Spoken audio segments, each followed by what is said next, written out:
Bon matin, bon midi et bonsoir à tous. Bienvenue à ce énième épisode de Fabuliste. Là, j'ai perdu le fil. Je pense qu'on est rendu au moins à notre 8e, presque aujourd'hui, presque 1 an qu'on a commencé cette chose-là ici. Alors, bonjour à tous. J'espère que vous allez bien. Commençons par les présentations. Pour ceux qui ne connaissent pas peut-être ou qui ne se rappellent pas parce que votre mémoire est très courte peut-être, mais allons-y avec notre illustre des contes et TD, Phil. Mais qui es-tu puis où est-ce qu'on te trouve?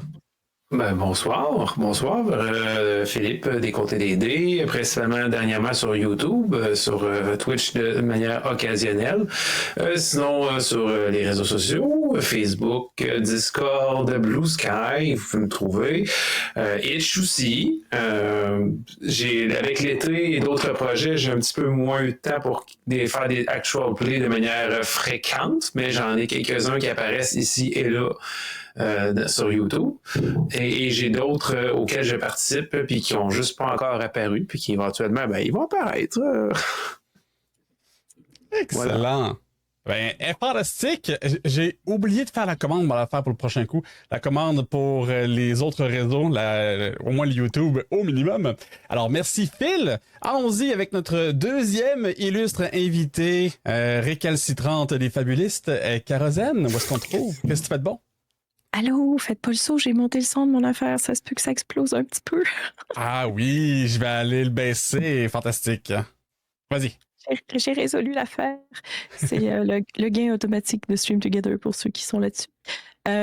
Donc, Kérosène, je stream des jeux vidéo le samedi. Avant, c'était un peu plus souvent, mais là, c'est un petit peu moins. Ça donne comme ça. Mais jeux vidéo sur Twitch, jeux de rôle sur YouTube, la chaîne qui s'appelle Histoire d'un souhait. J'ai un itch.io avec 1001 projets. Beaucoup de plaisir. Excellent, merci. Récurrente. Non, moi, j'invente les mots requis, puis des fois, je leur donne des nouveaux sens. C'est ça, être maître de jeu. Hein? Tu décides tout le temps. Et notre troisième, c'est pas troisième, c'est à part moi, je suppose, la troisième personne à se présenter, invité pour la première fois sur la chaîne et pour le projet Fabuliste, on a Ludo de On Start Tout Ça, mais est-ce que ta caméra fonctionne? Est-ce que ton micro fonctionne? Test.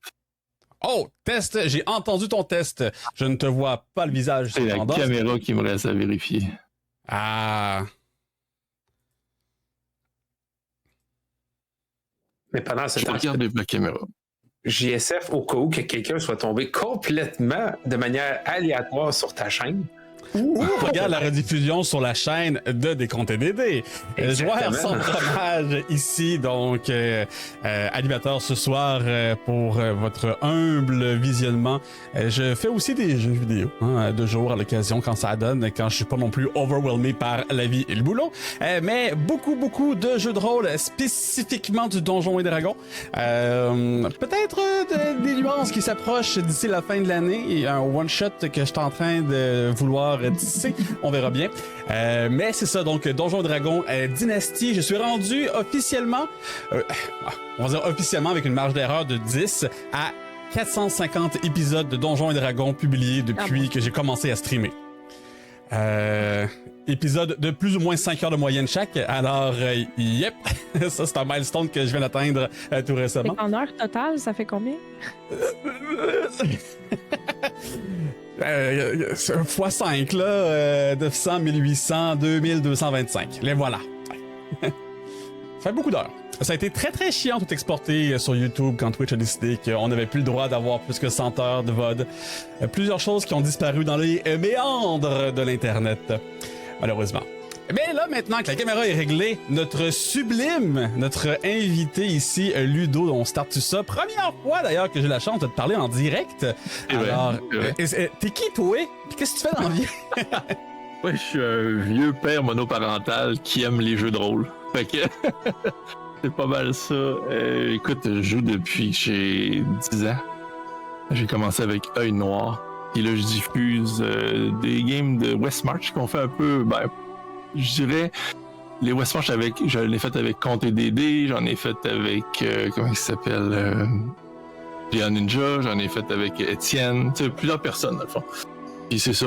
Et là ben on se lance sur comment ça s'appelle Daggerheart. C'est ça. Puis du YouTube, puis tu un peu n'importe quoi là. Ouais. Ok, fait officiellement une nouvelle campagne de Daggerheart qui start on start tout ça tombe-tu bien? Hein? C'est ça. Excellent, excellent. Ça tombe-tu bien? C'est un de nos sujets ce soir, parler de Daggerheart. Fait que je pense qu'on a peut-être deux invités pertinents pour ça, hein? Caro puis Ludo qui semblent avoir lu, déjà peut-être essayé, apprécié en avance. Moi, je suis pas mal encore à case zéro par rapport à Daggerheart. Je pense qu'on va peut-être laisser Phil nous inaugurer la partie podcast. Puis après ça, on va avoir une petite discussion sur de la co-création. Mais ça, on va y revenir plus tard. Phil, passe la bloc. Ben oui, c'est ça. Fait que ben oui, on va faire une belle petite ouverture, justement, une petite mise en bouche par rapport aux questions qui vont suivre. Mais commençons par le gros morceau, Daggerheart. Pouvez-vous nous en faire une brève, avec des guillemets, parce que je nous connais, là, présentation? Et après ça, on va pouvoir parler, est-ce que c'est une révolution ou plutôt une réinvention de la part de Darrington Press? Darrington Press, pour ceux qui ne savent pas, bien évidemment, est la maison d'édition qui a été créée par la gang de Critical Role, qui a d'ailleurs été... faire un peu de poaching chez Wizards of the Coast. Sont allés chercher des gros morceaux. On parle ici des créateurs de D&D 5e édition. Puis même, on va pas se cacher, là, très très impliqués dans Wizards depuis de nombreuses années, avant même le 5e. Fait que... les derniers développements, ils ont poaché, mais quand on les entend parler, il y avait l'air d'être tanné aussi, là. Je pense que c'est Jeremy Crawford qui disait je suis vraiment content, enfin je peux recommencer à faire des jeux comme j'aime en faire. T'es comme OK, ils n'ont pas visé Donjon Dragon, mais. Attention, quand je dis poacher, c'est pas négativement parce que je pense que Crawford puis Merles aussi, je pense que les deux qui ont été embauchés par Darrington Press, je pense qu'ils avaient plus que hâte de quitter Wizards. Je pense qu'ils ont sauté sur une belle opportunité ici, là. Mais bon, ça, c'est du patinage, là, je suppose, mais... Selon ce qui a été dit, ils sont vraiment partis à la retraite. Puis Travis Willingham, quand il a su qu'il partait à la retraite, en tant que PDG de Critical Role et de toutes les choses, a décroché le téléphone et les a appelés. Il a dit « Hey, vous êtes à la retraite? Avez-vous besoin d'un projet de retraite? » Et voilà quand... voilà comment c'est parti. C'est ça qui est arrivé, exact. Écoute, avant qu'on aille dans le vif du sujet, dans le crunchy, dans Daggerheart, Phil, peut-être pour moi que tu rebootes ta caméra parce qu'on dirait que... on dirait que Stream Together a pas aimé ça, puis t'as mis en... Je pense que c'est du 56K là, ici, là. Oh boy. Qu'est-ce qui se passe? Voilà, no. Toujours pas, c'est bizarre. C'est vintage, tellement assez pixelisé. Ça, c'est un filtre. Ça, c'est le filtre. Est-ce que, au moins, par contre, le son est bon? Ouais. Le son est bon. Le son a toujours été bon. C'est vraiment juste écoute, peut-être qu'à Mané, Stream Together va décider de se réveiller puis d'envoyer assez de bandes passantes. Peut-être. Si tu dis des choses pas correctes, Phil, là, t'as la bonne face, t'as la bonne caméra. Là. Fait que si tu commences à parler contre le gouvernement pis des choses comme ça, t'es correct. Nice. C'est l'objectif. D'accord. Pendant la conversation, je réessayerai de redémarrer s'il faut, mais on retardera pas plus ce qu'il faut. On a déjà eu quand même quelques petits délais. C'est un virus. Je pense que c'est un virus informatique. C'est les serveurs. C'est les serveurs. Ouais, les serveurs. Parce que là, on a vraiment dit les méchants mots. Ouais, exact. Écoute, t'as quand même 8 fois plus de pixels que Phil, fait que. C'est une petite victoire. Plus de budget. T'en donnes 16. Pour l'instant, l'important, c'est qu'on s'entende, puis avec de la chance, ça va se régler tout seul. Fait que, ouais, Kérosène, Ludo, Daggerheart, ça mange quoi en hiver? Ben, je voulais laisser la place à Ludo. Moi non plus, c'est la première fois qu'on se parle. Alors, je vais te laisser la place pour t'exprimer, ayant moi-même une grande gueule, je pense. Non, mais Écoute, ben, je fais l'intro puis tu poursuis, dans le fond. D'accord.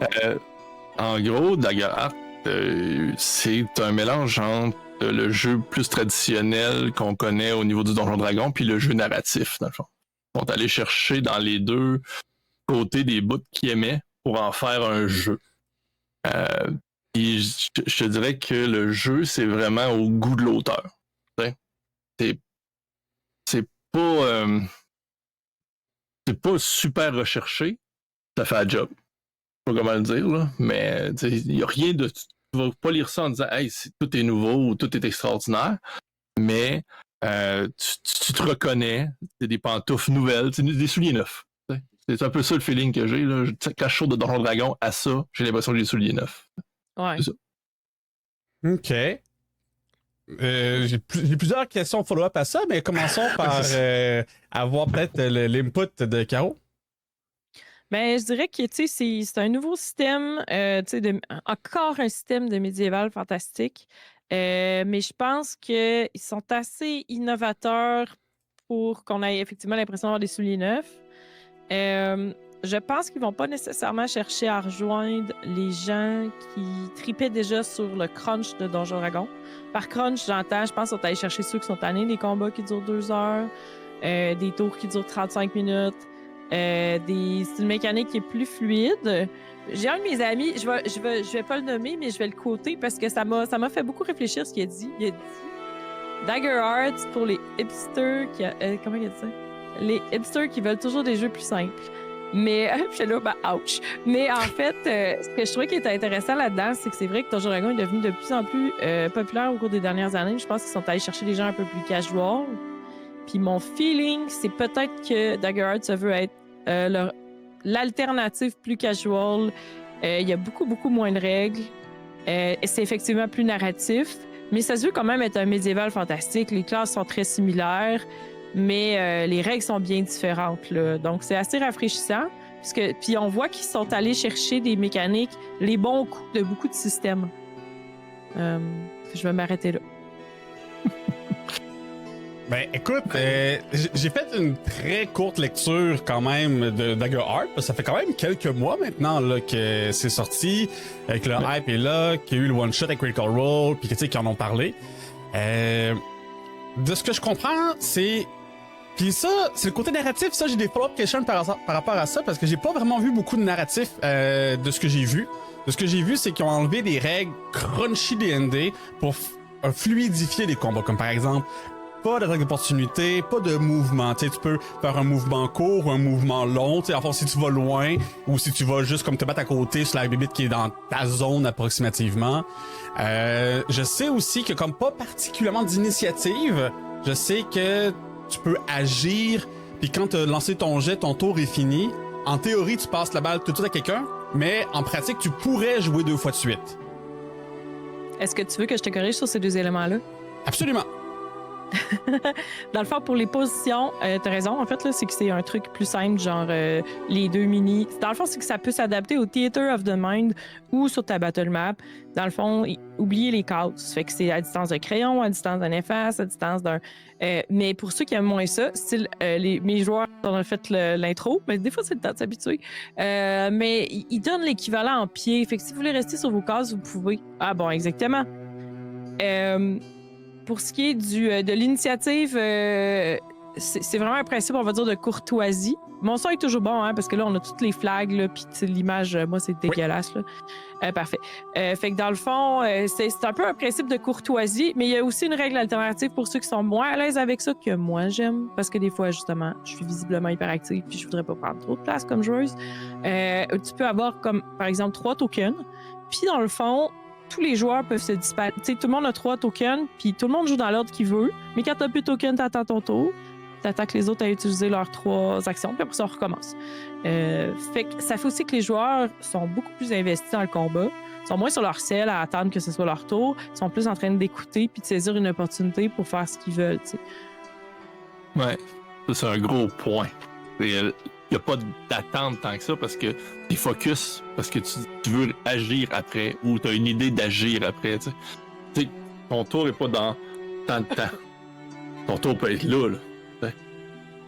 Ouais, si avec ça les- pite, mettons que t'as du CC que tu veux garocher pour paralyser du monde. Tu peux dire, attends un petit peu, je vais les paralyser, puis vas-y après. C'est ça. Puis il y a plus de discussions sur comment l'ordre des choses se déroule. Est-ce que j'ai aussi bien compris que à chaque fois qu'un joueur agit, ça donne des jetons d'action pour le maître de jeu, puis que lui il prend son tour quand que ça donne, ou c'est quand que les joueurs ont tout agi? Comment ça marche pour le maître de jeu?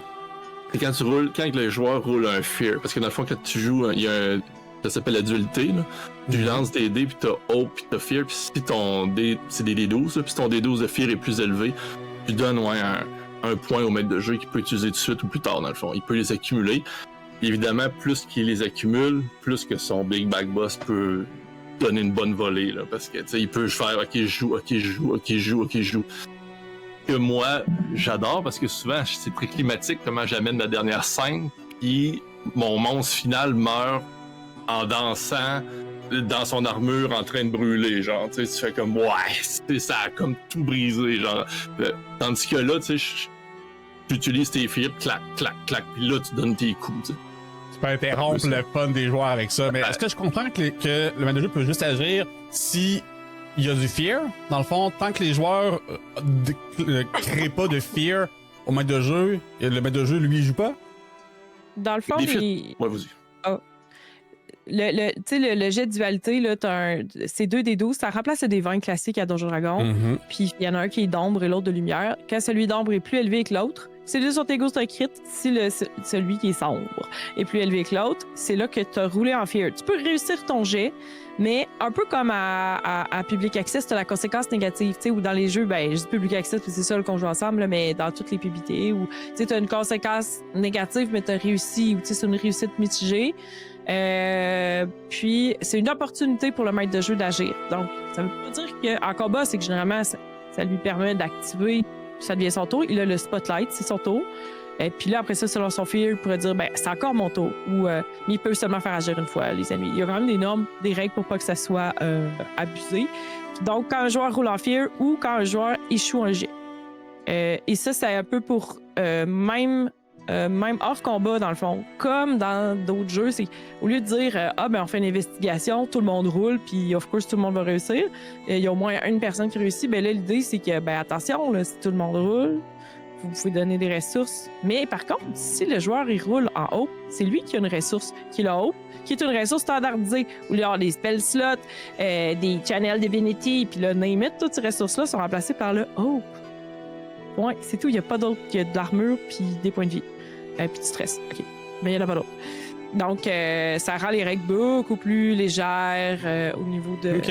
Fait que si je comprends, mettons, qu'on set la scène, mettons, les joueurs, les héros arrivent dans le donjon, ils voient la liche ou le gros squelette magicien dans le fond de la pièce. En tant que maître de jeu, je pourrais, comme, mettons, initier le combat avec un effet quelconque, puis dire comme, le combat commence, c'est à votre tour. Puis tant qu'ils vont réussir des jets et faire du hope, ils jouent à l'infini.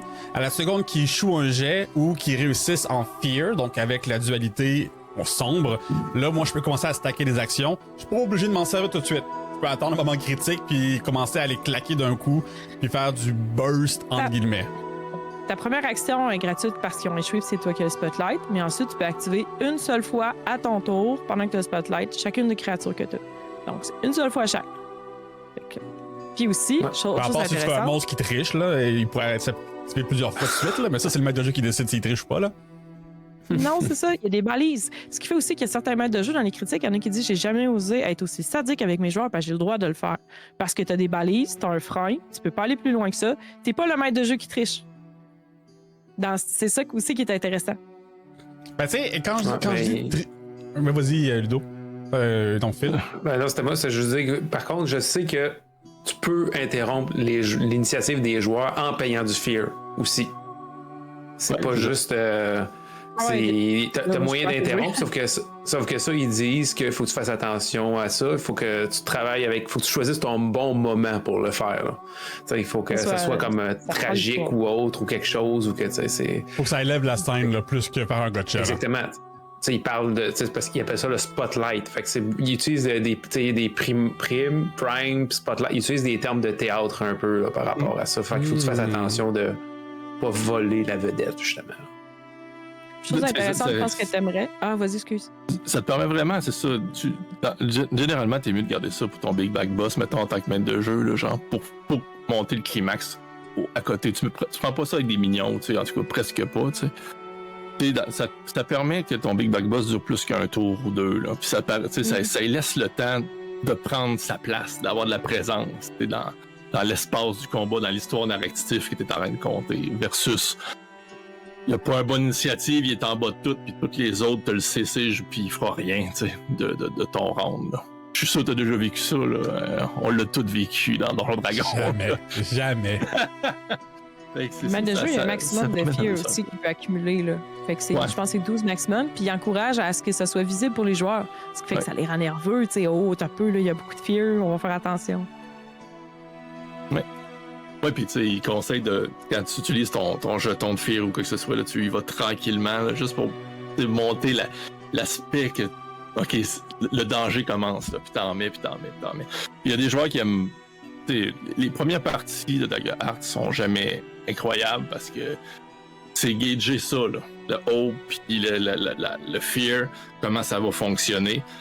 Mais un coup que tu le gage, même temps, les premières de game de Donjon Dragon, tu lis les règles pour savoir si tu peux attaquer ou n'importe quoi. Tu sais, je veux dire, tout est pareil. Là. Les premières games, c'est jamais incroyable. Ben là, à part si c'est un maître de jeu qui ça fait 10 ans qu'il joue, là, tu sais, on s'entend. Là. Mais, tout le monde est en train de jouer. Mais c'est pas ta première game de jeu de rôle dans ce cas-ci, tu sais, c'est... Ouais, c'est ça. Mais ma question... Cool. Oui, vas-y. Pendant les combats, ce que j'ai remarqué aussi, ben là, je prends l'exemple de mon chum qui jouait, il a joué, nous, c'était à date, on a juste fait l'aventure d'introduction, il jouait un tabaxi, là, la race que du qui ferait jamais. Mais le fait que tu n'attends pas pour ton tour, ça fait aussi que, tu sais, il y a des tours qui sont juste narratifs. Mettons, il a décidé qu'il s'étirait puis qu'il faisait ses griffes. Of course, il était. Mais tu sais, tu peux rajouter du flavor sans dire ah ben je réinteragis pas pendant une demi-heure, tu sais. Fait que je pense que les joueurs ça permet un peu plus aussi pour être contribuer à l'histoire. Élever la scène encore une fois, là. Puis ça, aussi, de ce que je comprends, c'est vu qu'il n'y a pas de notion d'initiative en tant que telle, il part des passes où est-ce que... Là, je prends l'exemple de Donjon Dragon parce qu'évidemment, c'est lui qui est le plus connu, puis c'est lui que je roule depuis 22 ans. Mais tu sais, quand t'as le joueur qui est « Oh non, j'ai été englué dans une toile d'araignée, je peux perdre mon tour pour tenter de me libérer ou rien faire. » Là, OK, j'ai réussi à me libérer, mon tour est terminé. Puis je vais attendre 20 minutes à ce que mon tour revienne. Là, tu pourrais juste dire, ben, je prends mon action pour rouler pour me libérer. Puis si je me libère, ben là, je peux réagir tout de suite. Je peux prendre mon action pour dire, je fais une attaque. Ça a comme coûté 2 tours, entre guillemets. Fait que si tu y vas comme dans le sens que chacun a 3 tokens d'action avant d'attendre, ben, tu sais, il pourrait prendre 2 tokens, un pour faire sa passe qui se libère, puis l'autre pour faire son attaque. Ça lui a permis d'être... La façon qu'ils ont balancé ça, c'est pas il n'y a pas d'économie d'action. Ça va te coûter probablement du haut pour faire ça. Mais ça. Ben oui. Ben ça va te coûter un roll dice. Il faudra que tu roules un dé pour, mettons, te libérer d'un effet négatif, par exemple. Faut que tu oublies le fait que d'habitude, les joueurs, ils n'ont pas ces 3 tokens-là, tu sais. Fait que faut que ça soit un enjeu, tu sais. Il n'y a pas d'économie d'action. En tout cas. Ben, c'est pas tant un cas d'économie d'action, c'est juste que si tu as reçu un effet débilitant. Ben, si tu as reçu un effet débilitant puis tu perds ton tour, ben, tu sais, en théorie, vu que l'initiative est collaborative, tu pourrais réagir tout de suite si tu voulais. C'est un peu plus ça mon point. Il y a comme 3 conditions, dans le fond, au lieu d'en avoir une tonne, là. Puis t'en as une que ça t'empêche de jouer, mettons. Puis il faut que tu fasses quelque chose pour réussir à t'en sortir. T'en as une que ça t'empêche un peu de jouer, mais tu peux jouer pareil, tu sais. Puis il y en a une que t'es correct, là. Fait que, si mettons, c'est la dernière affaire, comme tu dis, la toile, t'es poigné en feu, tu sais, ça peut être n'importe quoi, là. Englobe tout. Ouais, il faut que tu fasses quelque chose. Il faut que tu dépenses quelque chose, puis là, ça se peut que tu pognes un fear ou quelque chose comme ça, puis tu t'en donnes plus au maître de jeu, là. Mais les conditions, c'est simplifié, là. Il y a 3 conditions, je pense, hein? Restreint. Hidden, je m'en rappelle plus quoi le nom. Restreint, caché, puis... Vulnérable. Vulnérable, exact. C'est ça, exact. C'est quand t'es vulnérable, faut que tu aies une action pour réussir à faire de quoi, là. Mais c'est ça. Ça dépend de la... Vu que c'est narratif, ça dépend de la situation, t'sais. Il me semble aussi que si narrativement, c'est plus logique que tu le sois, tu l'es plus. Ouais. L'histoire prime, là. Ouais. Si t'es dans une toile, ça se peut que il faut que tu fasses un jet de quelque chose pour t'en sortir. Ça peut avoir un certain sens, là. t'es en feu, tu trouves la terre, tu sais. Mais ça peut être plein des choses, ça peut être plein d'affaires. Puis ça m'amène à la question, tu sais, du narratif, justement. Deux choses, tout d'abord, comme l'exemple plus concret. Mettons là, que t'as un groupe qui se promène dans le bois, puis t'essaies d'être discret pour prendre d'assaut un camp ennemi ou quoi que ce soit. Si tout le monde lance un jet de discrétion, mettons, ou fait une action quelconque pour être subtil, dans le fond, c'est un cas de, mettons qu'il y en a 2 qui échouent puis 3 qui réussissent dans un groupe de 5. On pourrait dire comme vous réussissez, mais j'ai gagné 2 fears pour setter des effets sur ma scène. Est-ce que le fear se dépense aussi sur des effets roleplay ou c'est seulement pour des combats? Je peux-tu comme dire, il y a une pluie d'acide qui commence à tomber parce que je dépense un fear, puis... Si c'est logique, sinon tu serais pas un très bon DM, mais oui, tu pourrais faire ça. Tu pourrais dire, le groupe s'est séparé, il fait noir, ou finalement il y a des gardes qui passaient par là. Le fear, c'est que tu saisis des opportunités pour complexifier la situation. Ouais. T'as des monstres dans Donjon Dragon, ok? Puis t'as les traps dans Donjon Dragon aussi, tu sais. Ouais. Dans Daggerheart, t'as les monstres, encore une fois, puis t'as un autre truc qui s'appelle les events, mettons. Puis les events, c'est tout. C'est les traps, c'est le volcan, c'est le événement, peut-être, là. Environnement, je pense. En tout cas, environnement, ouais, c'est ça. Oui, c'est ça. Mais ça, je sais que tu aimais ça, j'ai ça. Ça peut comprendre tout, t'sais.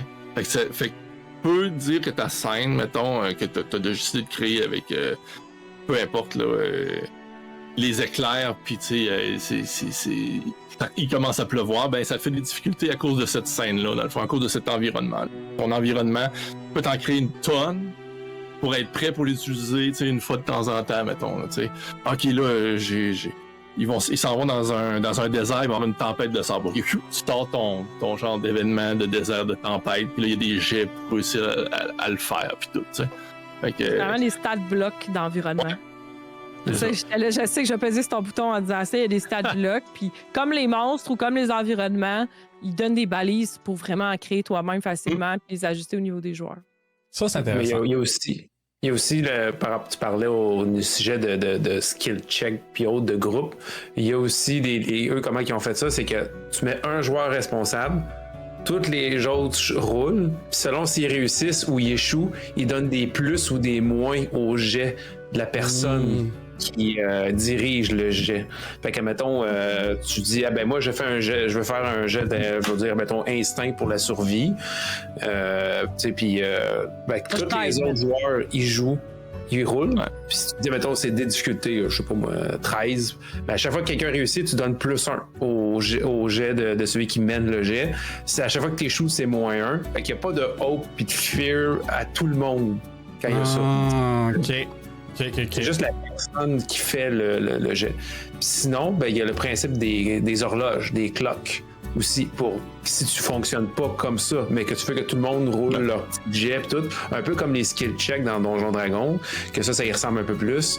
C'est tout le monde peut essayer quelque chose pour la situation, mais chaque succès fait soit réduire la cloche bénéfique pour te sortir de la situation, puis à chaque fois qu'il y a des échecs, ça... Oh, ça vient de couper. Est-ce que t'es encore là, Phil? Wow. Je finis sa phrase. Allô? Il est là! Ah non, attends. En fait, là, tu disais si on réussit ou on échoue dans le clock. Okay, mais on t'entend bien maintenant. On t'entend maintenant. Ouais, ok, c'est bon, c'est ça, tu sais, c'est tout dépendant, tu sais, s'il réussit, la cloche, l'horloge bénéfique, elle diminue, mais s'il échoue, c'est l'horloge des conséquences qui diminue. Fait que, qui se rapproche. Fait que c'est un peu comme la même affaire dans Donjon Dragon, tu sais, 3 réussites, 2 échecs. Là. Fait que, tu sais, en même temps, c'est ça fait en sorte que c'est pas tout le monde qui va dire, OK, on est 6, on va rouler 6 jets. Tu sais, tu réfléchis un peu, tu essaies d'expliquer. Tu peux essayer d'utiliser des ressources aussi. Puis il y a ce qu'ils appellent aussi autant en combat que hors combat, tu peux faire comme des tag teams, des coups d'équipe. Ça prend genre 3 hope à une personne, puis ça fait en sorte que les deux. Tu fais comme un travail d'équipe avec quelqu'un, les deux roulent leur jet. Puis... Aïe, Twitch a de la misère ce soir, visiblement. Le moment d'attente est bien... Pour tous les gens qui font des parties en ligne comme ça, j'ai découvert comment enfin... On m'entend. Là, on t'entend, oui. Tu peux paramétrer... je sais qu'il y en a qui vont sur Oui, allô. Vidéo Ninja, là. Ouais. C'est ça que j'utilisais avant. Oui. Stream Together était supposé être la solution efficace de Twitch. Visiblement, c'est beaucoup trop instable. Bon, on m'entend. Oui, on t'entend maintenant. Ça fait un bout que Bon, Phil la excusez, visite avec pardon. son réseau. Ah ouais, je sais pas ce qui se passe là, puis ils sont pas capables de savoir pourquoi. Là. C'est comme avec mon réseau, je sais pas quoi là. C'est puis à chaque fois que j'appelle là, c'est Tidjo en Inde qui me dit mais non, on voit que tout fonctionne. Je dis ouais, mais là, ça fait 4 fois que ça coupe, là, ça fonctionne pas là. Mais bon, fait que c'est ça, fait que le tag team, ça fait en sorte que ben ils peuvent faire les deux joueurs roulent, puis tu choisis le résultat que tu préfères. Fait que tu décides, est-ce que tu veux réussir avec peut-être Fear ou tu veux échouer avec Espoir ou tu sais, fait que tu peux faire le choix des jets, tu sais, selon qu'est-ce que les deux ont roulé. Puis dans les combats, t'additionnes les dommages. C'est un tag team. Oui, ça oui, en combat, ouais. Fait que c'est ce qui va te T'additionnes permettre les de résultats. faire un attaque plus sévère qui va faire perdre plus de points de vie au monstre. Et lui, il coûte un petit peu plus cher que l'aide. Hein? Il y a comme la mécanique d'aide, puis après ça, t'as la mécanique de... Ouais. de Juste parce que tu peux en faire juste un. Tu peux juste en faire un par session. Mais tout le monde peut en faire un, puis décider avec qui le fait. Fait que ça se peut que tu fasses 3 fois du tag team s'il y a d'autres mondes qui t'embarquent avec toi. Mais sinon, tu peux juste le faire une fois. Donc, tu peux juste l'initier une fois. Puis Ok, mais si tu joues à 4 joueurs, tu pourrais avoir 4 tag teams en tout. C'est ça. Ok. Le but, c'est que tu fasses pas toujours les mêmes combos avec la même personne. Il y a le help. Aider, c'est tu prends un hope pour donner avantage, qui est juste un D6, mais tag team, c'est que les deux roulent, puis tu choisis le résultat pour les deux. Fait que si les deux réussissent, les deux font l'effet. Comme il dit, ou si les deux font des dégâts, mais si ça, mettons, c'est un tag team pour ouvrir une porte, ben c'est comme si tu avais 2 succès aussi, si les deux réussissent. D'ailleurs, tout le système de dégâts est différent, là, sans trop s'enfoncer là-dedans. Là. Fait que ça fait que les joueurs peuvent aussi, sachant qu'ils vont aller affronter le Big Bad Boss, se préparer psychologiquement en se gardant des tag teams. Il y a une mini-économie de certaines actions qui est pas comme Donjon Dragon, là. Mais ils peuvent eux autres se dire, OK, moi je vais garder ça. Quand ils arrivent, on y va ensemble. T'sais. Mais, en tant que maître de jeu, tu t'arranges pour essayer de faire qu'il y ait des obstacles avant pour qu'il y ait dépenses. Là. Comme pour le reste. Si tu as été maître de jeu à Donjon Dragon, tu deviens maître de jeu à Daggerharp, il y a beaucoup de choses que tu vas utiliser. T'as rien de perdu, tu réapprends pas la roue. Là. Tu vas utiliser ce que tu as déjà acquis. Tu vas pouvoir, tu vas comme modifier un peu, puis tu vas la réutiliser. Moi, ce qui m'intéresse quand même pour Daggerheart, puis je sais qu'on pourrait parler de ça pendant encore un autre 2 heures, là, mais tu sais, ça se prétend être un système narratif. Puis tu sais, j'ai joué à Donjon Dragon qui est pas du tout narratif. Tu peux en faire, tu peux en mettre, mais tu sais, c'est pas du tout narratif. J'ai joué aussi à du Blades in the Dark qui est pratiquement uniquement narratif. Mais de jeu, il y a même pas de jet à faire, c'est tous les joueurs qui le font de leur côté. Comment Daggerheart est un système narratif comme... Qu'est-ce que les joueurs peuvent faire de plus qu'ils peuvent pas faire dans du Donjon Dragon? C'est quoi comment se déroule une partie de Daggerheart qui le différencie de Donjon Dragon? Ben, au niveau des pouvoirs, déjà, la plupart des pouvoirs ne décrivent pas comment tu fais, mais plutôt ce que tu réussis à faire. Fait que c'est à toi de le décrire. Genre, le magicien t'a bloqué un coup, comment? Moi, je fais des éclairs! Puis tu sais, tu peux flavorer là, comme tu veux. Là. Ça dit juste ce que tu réussis à faire au niveau des stats. Puis, oui, ben ça, je l'ai compris juste en faisant l'aventure, tu sais, l'intro, là. Excusez, j'étais distraite parce que je pensais que Phil parlait puis ça laguait. Dans le fond, un peu comme... Il y a des trucs, genre peindre la scène, t'as des prompts, genre... Tu sais, là, tu rentres, puis là, il se met à pleuvoir de l'acide, puis là, il y a un monstre ténébreux, puis il te rappelle un sombre souvenir. Tu sais, je sais pas, là, puis là, tu sais, qu'est-ce qui est dans ton... Tu sais, je sais pas, là, qu'est-ce qui fait qu'en lui, que ton personnage déteste, tu sais. Puis aussi, même quand tu crées les personnages, mettons, il y a des trucs comme... C'est quoi le secret que ton personnage a dit que je peux pas répéter, tu sais, puis ça crée des liens entre les joueurs. Fait qu'il y a des prompts beaucoup comme ça pour susciter... Si tu regardes juste au niveau mécanique, t'as l'initiative et narrative. Chacun des personnages va choisir des expériences. Les expériences, c'est tiré directement des Powered by the Apocalypse. Dans le fond, t'as un +2 sur ton jet selon ce que t'as écrit. Fait que, mettons, si t'es un assassin, puis là, tu t'écris vie dans le noir, ben, à chaque fois que tu utilises vie dans le noir, tu rajoutes +2. Il faut t'expliquer pourquoi tu l'utilises, puis dans quel contexte. Ça vient des tags de Legend of the Mist ou de tout chez PBA. Fait que, tu sais, ils sont allés chercher ça directement des jeux narratifs. Toutes les questions quand tu crées les personnages, comme ce que Karozan vient de dire, il y en a 2 par héritage, 2 par... Tu sais, sérieusement, là, t'as des questions, là, ça n'a pas de bon sens quand tu builds ton personnage, là, son background, là, c'est juste à l'infini. Puis c'est ce qui amène avec le fear, puis là, tu fais la dualité des dés aussi, il faut que tu décris ton action, ou le maître de jeu décrit ton action, parce que t'as comme 4 choix. T'as réussi, ben, t'as même 5 choix avec les critiques. T'as le critique, mettons. Après ça, t'as réussi avec Fear. T'as réussi avec Hope. T'as échoué avec Fear. Ou t'as échoué avec Hope. Fait que, tu sais, tout ça, il faut tout que tu décrives. Ça, ça vient aussi un peu des Powered by the Apocalypse. Quand tu regardes. Fait que, tu sais, ils sont allés chercher ces éléments-là. Ils sont allés chercher dans Donjon Dragon les éléments qui sont plus les combats, la façon que tu te bats avec tes armes, les dommages des armes, les classes, le montage de niveau de classe, les habilités, tu sais, que ça fait un peu plus penser. Puis, à quel niveau ça peut être narratif? Tu peux avoir un wizard avec une armure de plate. T'expliques pourquoi ton armure de plate, en fait, c'est un tissu super incroyable, puis t'as un sort dessus de protection. Fait qu'à chaque fois que tu reçois des coups, c'est comme si t'avais une armure de plate, tu sais. Fait que c'est narratif extrêmement beaucoup, là. OK. J'ai poussé au point. Ouais. En fait, tu sais, moi, je vous en ai un peu parlé. Mon projet actuel, c'est de convertir le jeu en sci-fi. Puis, tu sais, j'ai à peu près pas à changer. Je pense que, in the end, je vais changer aucune règle. Genre, je suis capable de faire en sorte que le wizard devient scientifique, genre hyper abiotique facteur, là, mais il devient scientifique, puis genre, t'as pas besoin de changer les règles, t'as juste besoin de changer la description, parce qu'il donne tellement de marge de manœuvre pour expliquer comment t'arrives à cet effet-là que, dans le fond, quelqu'un qui veut jouer low fantasy, high fantasy, tu sais, il y a quand même, c'est un peu high fantasy pareil, là, t'as des warlocks pis des affaires, mais malgré tout, là, il y a vraiment un bon range que tu peux adapter à ton univers selon qu'est-ce qui fait triper les gens à ta table. Là. Genre, c'est facile de reskinner la boule de feu en une grenade, par exemple. C'est ça que tu me dis, là. Exactement. Ils ont fait des frames dans les frames, tu as un que c'est... tu te bats contre des grosses bébites comme dans le jeu Shadow of the Colossus, là. Tu montes dessus, puis tu bats les bras, puis les têtes, puis tout, là, tu sais. Ou même Breath of the Wild, Zelda, là.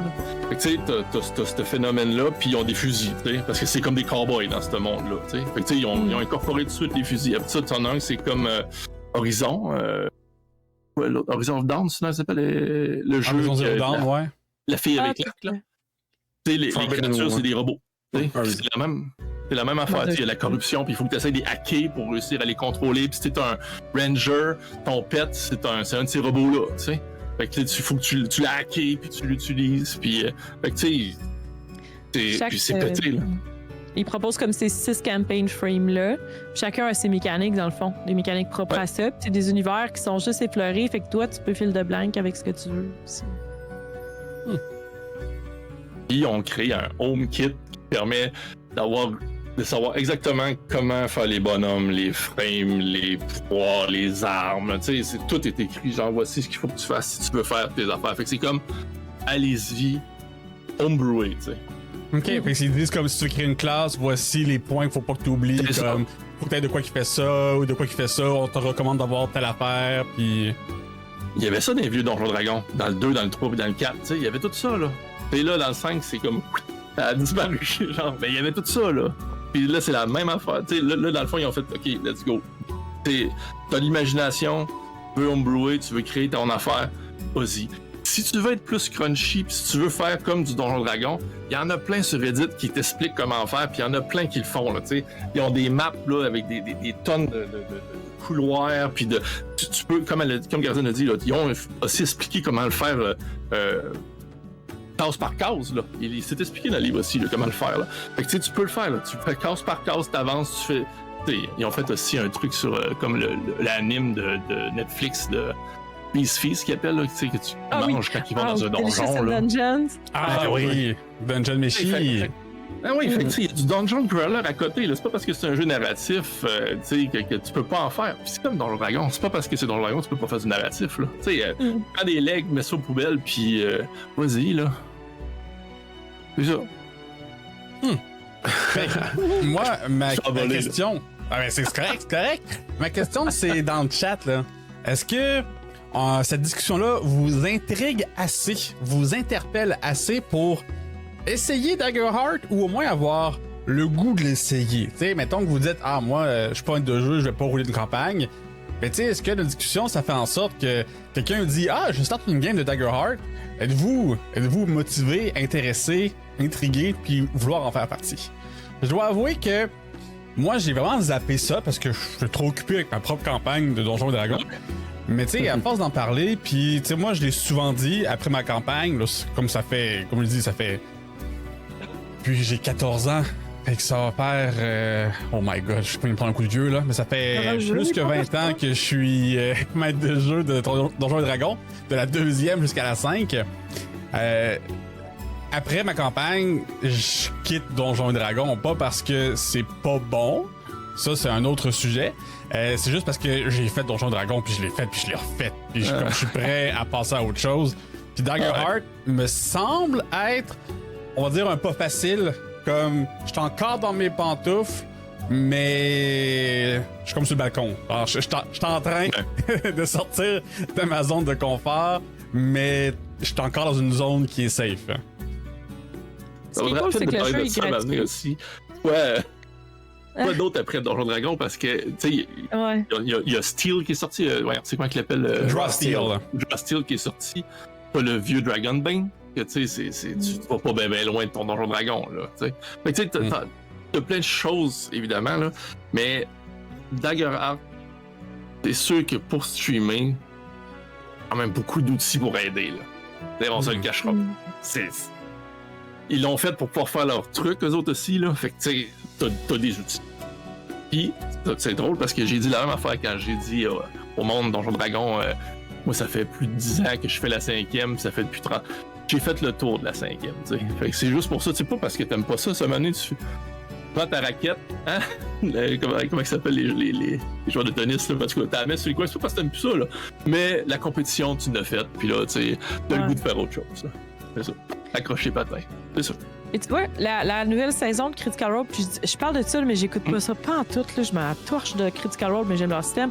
Mais ils vont la faire avec D&D. Puis là, les gens sont mais pourquoi vous avez pas pris Daggerheart? Puis ça, bon, plein de raisons, là. Mais, fait que je pense que c'est pas nécessairement juste pour le streaming pareil, là, mais ça va être facilitant. Ils vont quand même faire du Daggerheart. Ouais. Il y avait déjà des épisodes de tournée, je veux dire. Ben oui. Daggerheart n'était pas sorti, là. Fait que. Oui, avec le. Mais c'est ça, le système, le SRD est disponible directement sur leur site. Là, fait que tout le SRD est gratuit. Dans le fond, il n'y a pas d'image. Puis c'est aussi pour clarifier quand les gens font du matériel homebrew, qu'est-ce qu'ils ont le droit d'utiliser sans se faire chier. Fait que tout est très, très clair.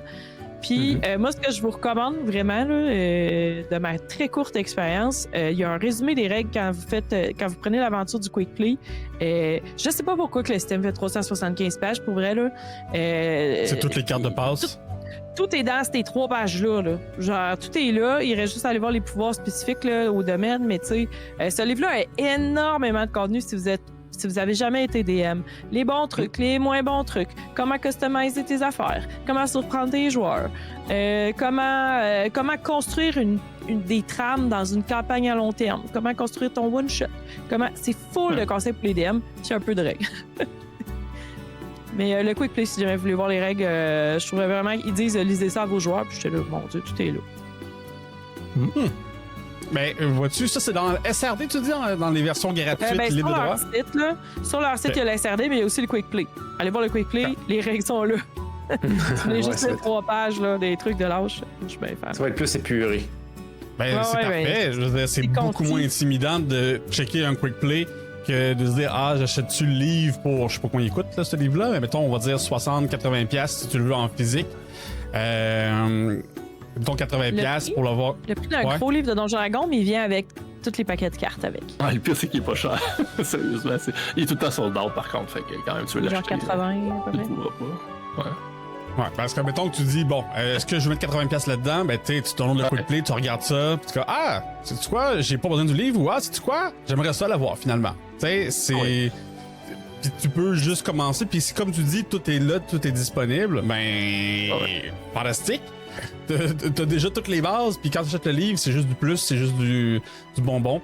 Et peut-être aussi, comme la plupart des gens qui achètent le livre du maître de Donjons et Dragons, tu te rends compte que tu n'as pas vraiment besoin parce que tu sais tout ce qu'ils disent depuis vraiment longtemps. Mais ça, c'est autre chose.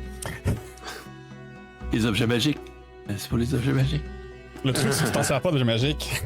Ouais, c'est ça. L'équipement. Ouais. Fait Ouais. que c'est-tu une révolution, une réinvention pour répondre à la question? Pour un défi, là. Oui, c'est ça, je veux dire. Considérant qu'il nous reste pas tant de temps pour la partie podcast, on peut-tu au moins finir la première question, s'il vous plaît? Quelqu'un, quelque part, aidez-moi.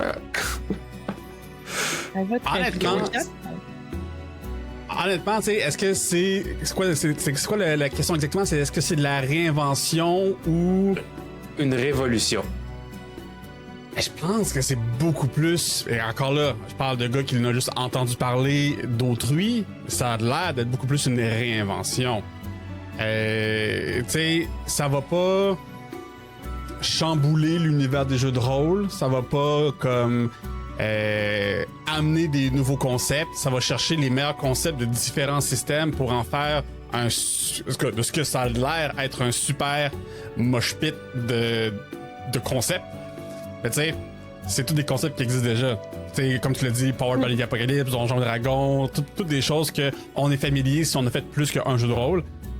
Tout mis dans la même boîte. Moi, je trouve ça cool. Mais est-ce que c'est une révolution? A pas de l'air. C'est une bonne mouture de choses qui existent déjà, qui ont été bien réunies de la bonne façon. Mais je trouve que ça concorde aussi avec le fait que Donjons et Dragons vient de se tirer dans le pied à coups de shotgun. Tu sais, moi, ça me fait rire à chaque fois de. Tu sais, moi, je suis genre, ah, ben, moi, c'est fini Donjons et Dragons, c'est Daggerheart. Ben, je suis même pas sûre, mais je suis un peu tannée Donjons et Dragons en général. Mais, tu sais, tu regardes, là, tu sais, au début, la 5.5, la 2024 est sortie. Là, les gens attendaient, il n'y avait plus de publicité. Si vous êtes comme moi, votre algorithme Facebook, c'est de la pub de produits puis d'accessoires Donjons et Dragons parce que j'accessorise mes affaires comme une princesse. Puis là, il y a un petit temps mort, ils attendaient de voir, mais ils peuvent rien publier avec Donjons et Dragons 5.5. T'as même pas le droit de rien faire, il n'y a pas de carte, il n'y a pas de rien, il n'y a pas d'accessoires. Fait qu'est-ce que les gens ont fait? Racheter nos affaires en 2024. Fait que là, tout est encore en 2014, pardon. Fait que tout est encore en 2014, puis la pub, puis là, t'es comme moi, mais là, si la communauté suit pas.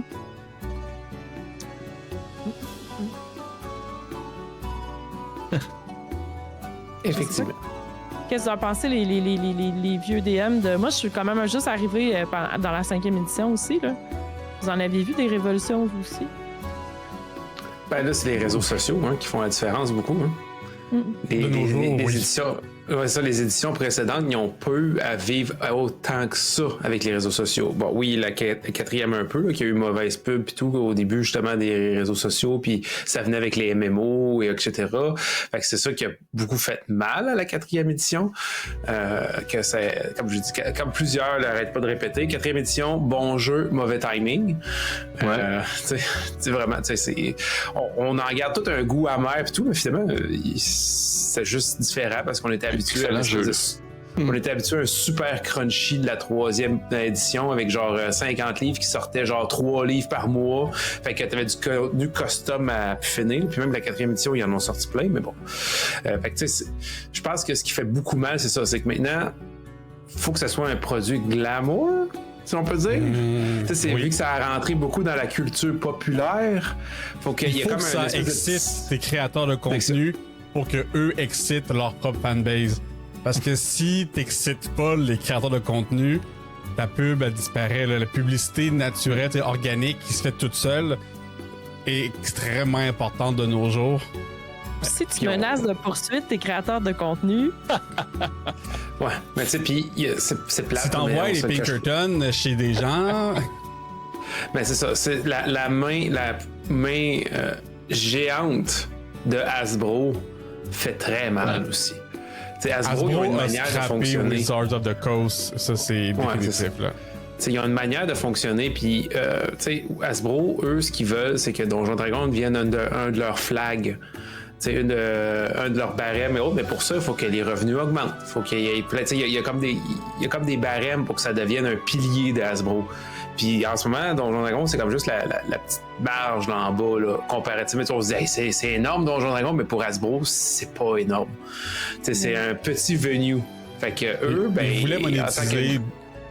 D'où la création de leur Virtual Tabletop qui a floppé totalement, qui était sur base d'abonnements mensuels. T'sais, ils essayent vraiment de monétiser le plus possible puis de faire des nouvelles variantes. La 5.5 servait à rien. Honnêtement, la 2024, elle a pas vraiment sa place, je trouve. Elle a pas sa propre identité. Il y a des améliorations sur certains points. Il y a certaines classes qui ont été retouchées puis j'aime des choses, mais ça aurait pu être des suppléments à la 5, mais c'était plus de cash. Tu revends tous tes livres de base dans ce temps-là quand tu fais une nouvelle édition. Fait que tu sais. Moi, j'aime toute la 2024. J'aime tout, mais je ne rejouerai pas. Ouais, c'est ça, exactement. Ils ont tué leur modèle d'affaires, tu sais. Moi, j'aime pas la 2024 pour de nombreuses raisons, mais tu sais, je reconnais qu'ils ont fait des bonnes choses. Puis ces bonnes choses-là, je les prends puis je les homebrew dans la campagne 2014. Ouais. Je veux dire, le moine, littéralement, j'ai fait que ça c'est cool, ça c'est cool, ça c'est cool. Le moine 2014, c'est vrai qu'il fait dur, m'a lui donné des nananes. Ça, j'aime ça. Les Weapon Masteries, des guerriers avec les arbres, c'est intéressant. On va faire des objets magiques qui sont des Masteries de 2024, puis voilà. Mais il y a tellement de choses qui, selon moi. En tout cas, c'était. Ça ne m'a pas pensé. Là, l'artificier est sorti. Excusez, chandelier. Mais c'est ça, tu sais, on en parlait, ben en fait, on allait en parler, c'était la question 2 de notre podcast, on a passé l'entièreté sur Daggerheart. En même temps, c'est un gros morceau, il fallait s'attendre à ce que ça prenne l'entièreté du point, mais je pense qu'on va pouvoir peut-être poser la question, puis peut-être laisser mijoter ça pour notre prochain podcast, mais tu sais, justement, est-ce que... Phil, la question 2, on va te laisser la poser. Ben, ça va être la main invisible du marché et tout, mais c'est est-ce que le nom d'un gros éditeur sur un produit joue sur votre perception? Est-ce que le fait d'avoir un gros nom, là, Darrington Press, Wizard of the Coast, puis mettons Free League, etc. Est-ce que ça fait, est-ce que ça joue sur votre perception en tant que telle du produit, du jeu ou autre? MCDM, Cobalt Press, il y en a plein, là, tu sais. Oh, ouais. Puis. Kérosène. Kérosène, c'est les tuyaux. Je donne des affaires, j'ai trouvé un bon branding. C'est là que tu. Vas-y. On a ça parce que, tu sais, j'ai. Mon gros trip présentement, c'est Legend in the Mist. OK? Il vient de Son of Oak. Personne n'a entendu parler ou presque. Si tu dis, ils ont fait le jeu City of Mist, parce que, OK, j'ai déjà vu quelque chose ou quelque chose de... Mais ce qui m'a attiré, moi, c'est le art. Fait que j'ai regardé le art du jeu, j'ai fait comme, c'est donc ben beau, ça. Là, j'ai commencé à regarder un peu, j'ai fait, c'est beau. Puis là, j'ai fait, crime, en plus, le jeu est intéressant. Fait que la compagnie en tant que telle, ils ont du vécu, mais pas du vécu qui m'intéressait. City in the Mist, ça m'intéresse pas en tout, là. Otherscape, je savais même pas c'était quoi, puis ça m'intéressait pas. Legend of the Mist, j'ai checké le art. J'ai fait comme, OK, ça me le prend, tu sais. Ça me prend le livre, il est trop beau. Puis là, en disant, OK, le livre est trop beau, là, il y avait un petit peu des petits gadgets qui allaient avec. Tu sais, les petits gadgets, c'est tout le temps le fun, là. Fait que là, il y a les petits gadgets qui allaient avec. Puis je me suis dit, OK, oui, ça me prend les petits gadgets, tu sais, c'est trop beau. Fait que là, il a fallu que j'achète tout le kit, c'est bien, tu sais. J'ai vu Otherscape, qui est l'autre jeu qu'ils ont fait, qui est comme un peu Shadowrun. J'ai fait comme, mais là, c'est la même gang qui l'ont fait. Ben, je vais l'acheter aussi, t'sais. Fait que, cette compagnie-là, je sais pas si vous en avez entendu parler, mais moi, ça a passé sous mon radar à 100 000 à l'heure. Là, j'ai tout acheté 2 ans. Je pense que c'est ça, hein, quand ils ont mis des coups de cœur, tu sais, moi, c'est un peu ça aussi. Quand t'as un coup de cœur, comme j'ai découvert Gauntlet, qui ont fait Public Access, puis j'ai fait, j'ai toutes les faire. Ben, ça, je pense que, écoute, Ludo, il va falloir qu'on te réinvite pour notre prochain pour qu'on réélabore sur la question. Hein? Si t'es disponible, je sens que t'en as beaucoup à dire. C'est un passionné. Ah, puis le livre d'Eberron est reporté à décembre apparemment. Ben, voyons donc. Bon. Ben, écoute. C'est... Continue d'avoir des stats poches, Des problèmes d'impression. Ah oui? Ils ont eu des problèmes au niveau des imprimeurs puis toute la qualité, un peu sûrement comme leur livre sur les cartes merveilleuses. Ouais, sauf que là, ils ont pas été. Belle. Ouais, c'est J'ai ça, su mais à les Noël en premières prints impression. les premières prints étaient pas belles pas toutes là. Fait que, mais là, vu avec avec les tarifs, avec tous les problèmes avec la Chine et tout, ben, avoir ton deuxième print, ça prend du temps. Puis là, je pense qu'ils ont repoussé ça un peu pour espérer que la tension diminue puis que ça coûte un peu moins cher. Puis, mais par contre, ce que le monde y blâme, c'est comme genre, mais pourquoi tu sors pas les PDF? Pourquoi tu sors pas sur D&D Beyond? Pourquoi? Ouais. Mais sauf qu'en même temps, Ça va faire les mal gens, aux là, banques si... ben, oui, ben c'est ça, puis pas juste ça. Ça, c'est comme un. Ça, c'est un faux, pas un faux dilemme, mais tu sais, quand t'as pas de bonne réponse à ça, parce que si tu dis, OK, on relâche en virtuel, ben là, tous ceux qui sont amateurs de physique, bon, ça y est, vous faites votre virage numérique, vous faites votre. Tu sais, il y aurait pas eu de bonne réponse à ça. L'autre affaire aussi, on parlait de commérage tout à l'heure, là. Ça se peut aussi que ça soit des conflits légaux, parce que c'est qui va collaborer avec Darrington Press bientôt? Ah oui. Collaborer, il n'a pas été engagé par, mais il collabore. Kate. C'est celui qui a fait Eberron, Keith Baker. Ouais, mais Eberron appartient à Wizard of the Coast, ça, par contre, c'est béton, Ouais. ça. C'est-tu béton? Parce que le dernier livre de Beron, il était en unofficial stuff. Nous, il a fallu qu'on l'achète, on l'a imprimé nous-mêmes sur je sais plus quel site, là, mais c'était pas... Ouais, ben c'est avec du SARD, puis il l'a mis sur ça. DM's Guild. Puis en étant Ouais. sur DM's Guild, t'as le droit d'utiliser des affaires étendues. Bref, il a joué dans le guéri pas mal. Parce que, Ouais, c'est ça. Fait que c'est pour ça que je sais pas à quel point c'est canon Donjon Dragon. Ouais. tu sais. C'est peut-être pour ça qu'ils sont dans un fuck en ce moment. C'est Donjon. peut-être aussi, ça se peut aussi. Il y a Comme, peut-être des... même si ça appartient à Wizard, je suis pas mal certain. Comptez pas là-dessus, là, parce que je suis un dude random qui parle à son sous-sol. Mais reste que ça se peut qu'il veuille s'émanciper. Là, ça serait pas la première fois que ça arrive. Fait que, qu'il y ait personne ou pas, Il y a une tendance à se voir. c'est ça. Exact.